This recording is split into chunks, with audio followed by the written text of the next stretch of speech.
समय से आगे की सोच रखती थी।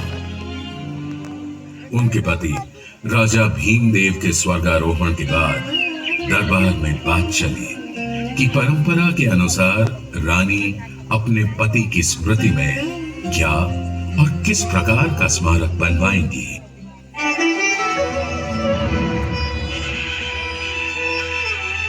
सावधान, सब करे प्रणाम। रानी उदयमती पधार रही है।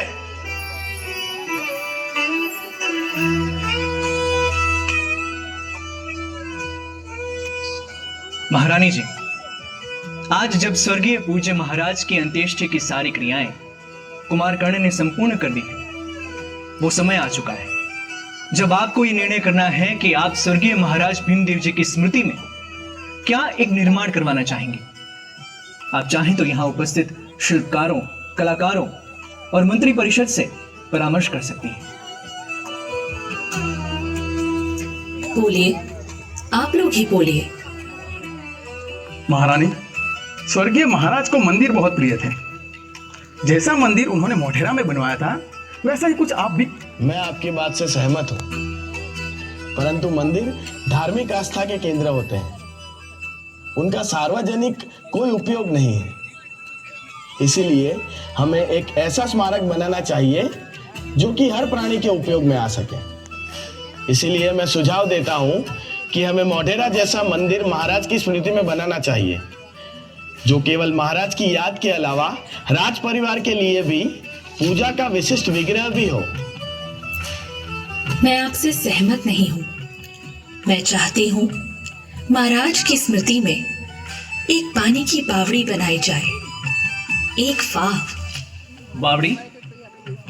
महारानी जी क्षमा कीजिएगा, लेकिन बावड़ी तो भूमि के नीचे होगी और अधिक स्मारक ऊंचे और दूर से दिखने वाले होते हैं। महारानी जी, आप चाहें तो स्तंभ भी बनवा सकती हैं। फिर कुआं आपके किस उपयोग का महारानी? आपको कौन सा पानी भरने जाना होता है सुबह सवेरे? मैं जानती हूँ कि मुझे पानी भरने नहीं जाना पड़ता, किंतु पानी मेरी प्रजा की बहुत बड़ी समस्या है। घर की महिलाओं को कोसों दूर पानी लेने जाना पड़ता है। इसलिए मैं चाहती हूँ कि एक बहुत बड़ी, गहरी और अद्वितीय वाव मेरे स्वर्गीय पति की याद में बनाई जाए, जिससे श्री पटन में पानी की समस्या न रहे और पटनगर की प्रजा को इसके सदा निराह कुएं से जल की आपूर्ति होती रहे। जैसी महारानी जी की इच्छा। वाव बनाना तो सरल काम है। हाँ प्रमुख शिल्पकार, वाव बनाना तो बहुत आसान है, क्योंकि साधारण वाव को तो केवल खोदना होता है और पत्थर की दीवारों का व्यवस्थित निर्माण करना होता है। किंतु मैं चाहती हूँ मेरे पति की स्मृति में बनने वाली वाव केवल उपयोगी ही नहीं, लेकिन शिल्प स्थापत्य कला में उनकी अभिरुचि की भी प्रतीक हो, जहाँ की एक एक मूर्ति उन देखने वालों को आस्था दे, उन्हें शांति दे और तामे रंग दे। एक एक छवि उन्हें श्रृंगार और सुंदरता से ओतप्रोत कर दे, उनके जीवन में कला भर दे। ये वाव केवल पानी की आपूर्ति का स्रोत ही नहीं, अपितु एक जल मंदिर जैसा स्मारक भी हो, जो वरुण, शेषशायी विष्णु एवं अन्य देवी देवताओं की प्रतिमाओं से सुसज्जित हो, जहाँ सीढ़ियां उतरकर लोग अधोगमन नहीं वरन ऊर्ध्वगमन कर सके। जो जितना गहरे जाए वो उतना ऊपर आए। साधो महारानी जी, साधो। उत्तम, श्रेष्ठ, बहुत सुंदर। कहा था ना कि रानी समय से आगे की सोच रखती थी, इसीलिए रानी ने इसे इतना सुंदर बनवाया और पूरी वाव को मूर्तियों, कलाकृतियों एवं संरचनाओं से भर दिया। इस वाव की गहराई इतनी अधिक है कि आज के हिसाब से एक पूरी 10 मंजिल की इमारत इसमें समा सकती है।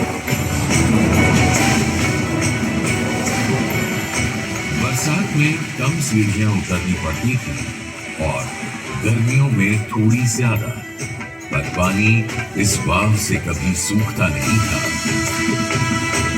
क्योंकि पास बहती सरस्वती नदी इसकी जलापूर्ति हेतु सदा मौजूद थी।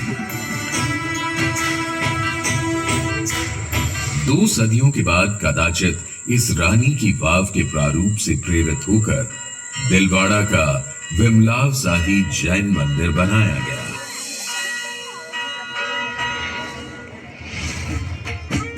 पट्टन यानी आज का पाटन तब गुजरात की राजधानी था और उसका एक नाम अनहिलपुर भी था।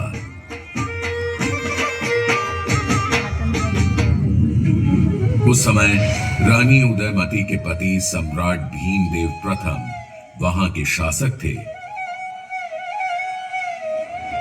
ईस्वी सन 1022 से 1064 तक चले उनके शासन के दौरान गुजरात ने बहुत प्रगति की और विविध निर्माण देखे। मोढेरा का सूर्य मंदिर भी उन्हीं के राज्यकाल में बनाया गया था। किंतु उनका शासनकाल कोई आसान समय नहीं था।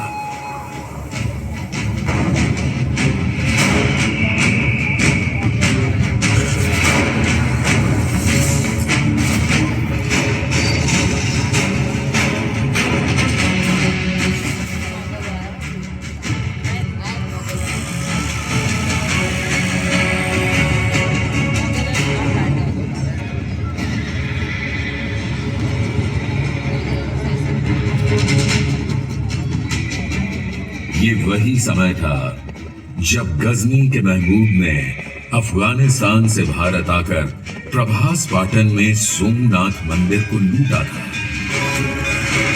सोमनाथ का पावन भव्य शिव मंदिर न केवल अपने महात्म्य वरन अपने खजाने के लिए भी जाना जाता था।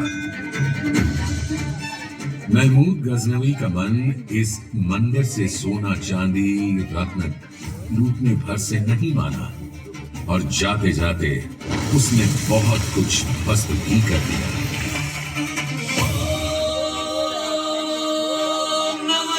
ये तो कुछ वीर भक्तों का साहस था कि जो इस आक्रमण के बीच भी वे ज्योतिर्लिंग को बचाकर ले गए।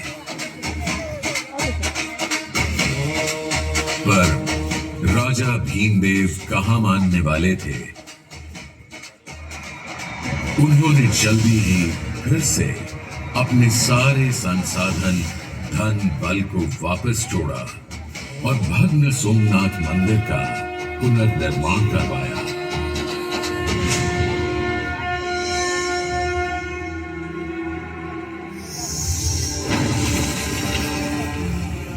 सम्राट के 3 पुत्र थे, मूल राजा, क्षेम राजा और कर्ण। राजा के स्वर्गलोक से धारने पर पटरानी उदयमती और भीमदेव के पुत्र राजकुमार कर्ण ने गद्दी संभाली।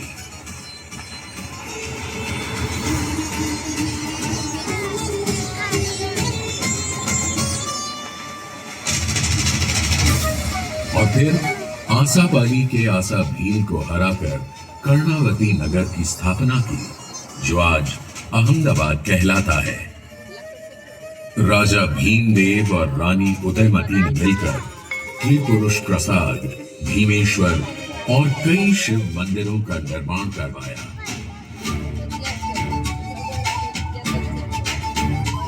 साथ ही जैन धर्म के अनुयायियों के लिए कुंभारिया महावीर, आदिनाथ और पार्श्वनाथ के मंदिर भी बनवाए।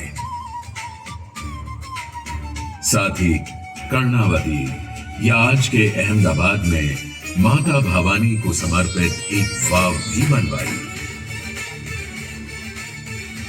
किंतु रानी उदयमती का नाम अगर इतिहास में अमर है और रहेगा, तो वो है इस रानी की वाव के कारण।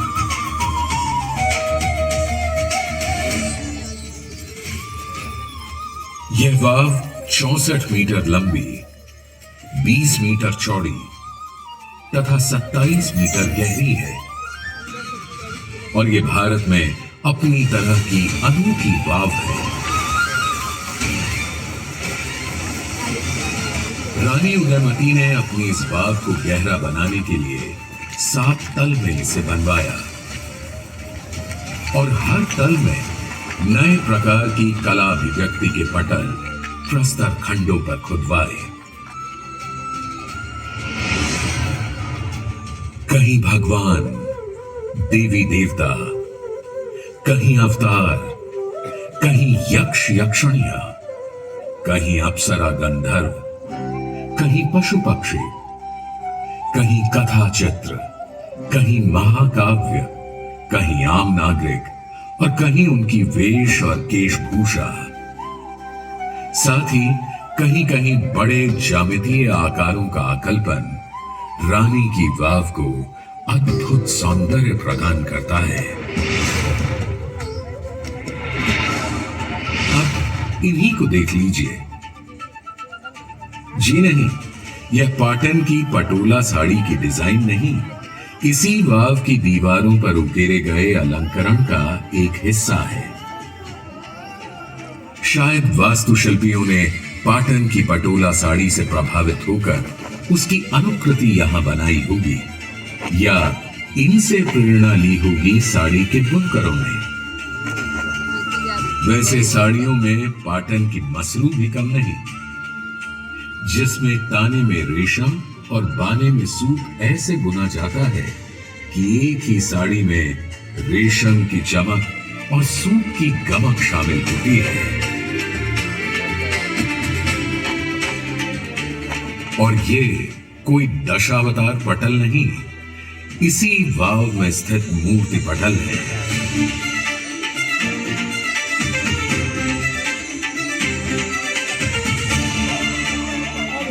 और ये कोई पूजा विग्रह नहीं, इसी स्थान की कुछ प्रतिमाएं हैं।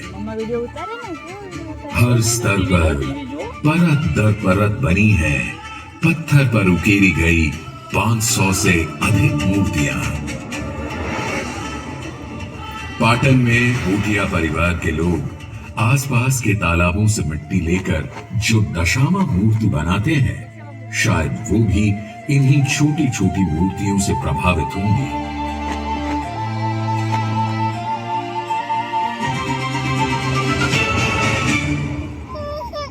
इन छोटी छोटी मूर्तियों में भी नजर आते हैं सुंदर और विस्तृत वर्णन। देखिए इन अप्सराओं के केश विन्यास और इनके नक्शिक वर्णन के चलते अब देखिए इन स्त्रियों की पादुकाएं।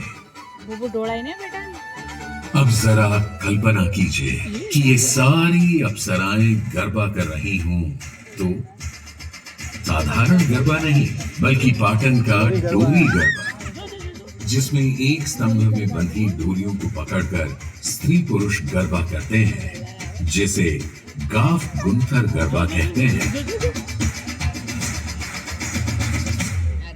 पशु पक्षियों और प्रकृति के चित्रण में भी मूर्तिकारों का जादू साफ नजर आता है। वैसे पौराणिक कथानक तो रोचक, मनमोहक, शुभ और शिक्षाप्रद हैं ही, किंतु कुछ कम नहीं है इस विशाल वाव के उछल हो जाने और फिर मिलने की कहानी। आप शायद कहें कि ये कैसे हो सकता है, इतनी बड़ी बावड़ी उछल कैसे हो सकती है।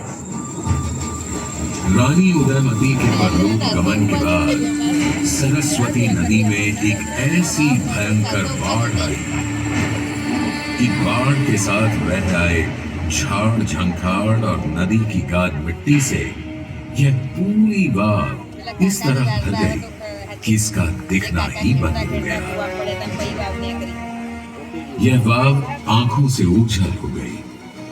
इतनी बड़ी जल प्रलय के बाद आसपास की बस्तियां और गांव भी उजड़ गए होंगे, बह गए होंगे।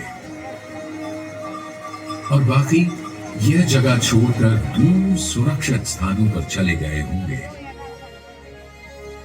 जो लोग दोबारा इस स्थान पर आकर बसे वो इस वाव के अस्तित्व को भुला चुके थे। किंतु कहते हैं ना, हर दुर्भाग्य में भी कुछ ना कुछ सौभाग्य छिपा होता है। हुआ यूं कि वाव के उछल हो जाने के बाद से उत्तर पश्चिम से आने वाले सारे हमलावरों को भी यह पावन जगह कभी दिखाई ही नहीं दी, वरना हिंदू देवी देवताओं से सुशोभित वास्तुकला का यह अनूठा उदाहरण उनके आक्रमण और विध्वंसक हथौड़ों से कभी बच ही नहीं सकता था। सौभाग्य से सदियों तक यह रानी की वाव किसी गड़े हुए खजाने की तरह भूमि में सुरक्षित दबी पड़ी रही। कभी कभार कोई लेखक या इतिहासकार जनश्रुतियों के आधार पर यहाँ ऐसा निर्माण होने का जिक्र भर कर देता था। राजपूताना के इतिहास को खंगालने वाले अंग्रेज इतिहासकार जेम्स टोड ने 19वीं सदी के आरंभ में अपनी पुस्तक ट्रैवल्स इन वेस्टर्न इंडिया में लिखा, इस स्थान पर कभी एक वाव हुआ करती थी। पूरी 7 सदियों बाद सन 1890 में एक अद्भुत घटना हुई।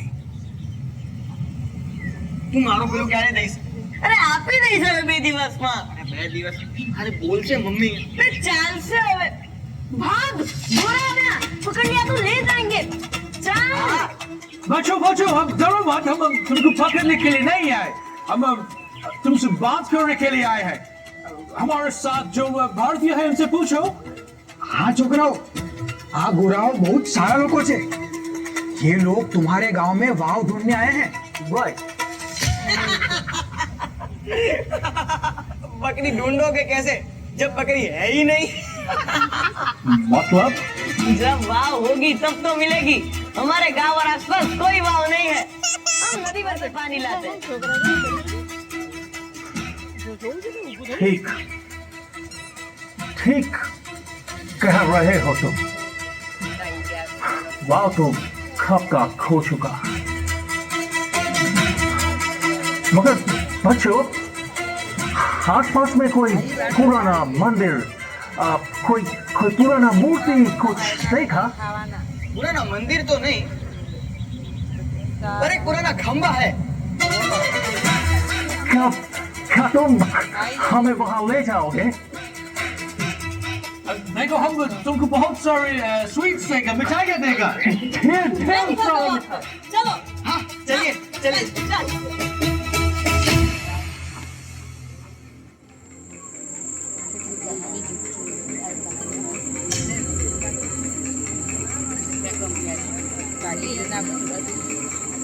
Henry, did you see this? Yes, James. That seems to be a groove to support the rope. There must have been a pond over here. Yes, James Toad was not wrong. That's right. There used to be a water hole here. And this soft earth clearly indicates us there could be a step well or a pond here. That's correct. Gentlemen, आज रात हम लोग tent यहीं पर लगाएंगे और कल से इधर खुदाई शुरू होगी। ओके? Yes sir. इतिहासकार और पुरातत्वविद हेनरी कजिन्स और जेम्स बर्जेस को केवल कुएं के सबसे ऊपर का पानी खींचने का गरारी स्तंभ और कुछ खंभों के हिस्से दिखाई दिए। इन्हें देखकर उन्होंने अनुमान लगाया कि यहाँ अवश्य एक बड़ा सा गड्ढा है, किंतु उसमें क्या है पता लगाने के लिए बहुत गहरे जाना आवश्यक था और उनके पास इसका समय और साधन नहीं थे। अभी रानी की वाव को पहचाने जाने में 50 साल और लगने थे।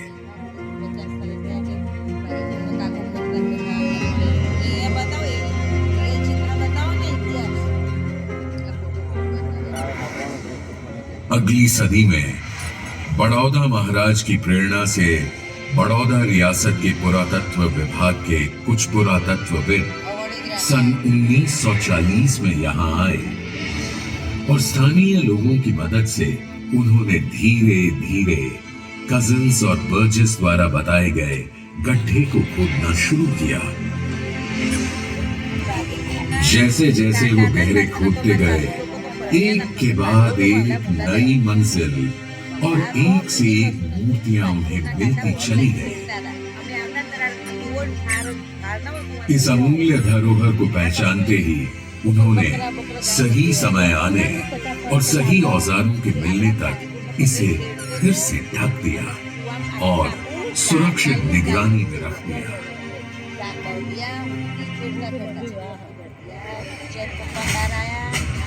इसके 40 वर्षों बाद इस बाव के भाग्य फिर जागे जब सन 1981 में भारतीय पुरातत्व सर्वेक्षण इस जगह पर विधिवत उत्खनन का काम शुरू किया। जैसे जैसे पुरातत्वविद अपने हाथों, ब्रशों और फावड़ों की तेज धार से मिट्टी हटाते गए, एक नया संसार जमीन से बाहर आने लगा।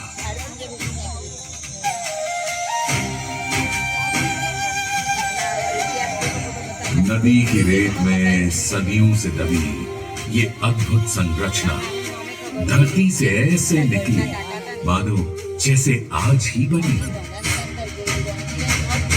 फिर तो जहां आवश्यक था इसका संरक्षण भी एएसआई ने किया। संसार ने आज तक कहीं भी ऐसा तेजोमयी निर्माण नहीं देखा था जो सदियों के बाद भी अपने निर्माण के समय की ताजगी और चमक के साथ उजागर हुआ हो।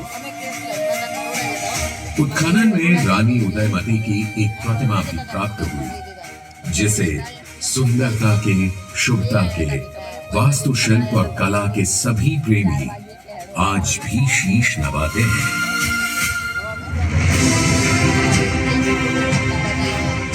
रानी की वाव अपने ऐतिहासिक एवं पुरातात्विक महत्व के कारण 1936 से संरक्षित स्मारक है।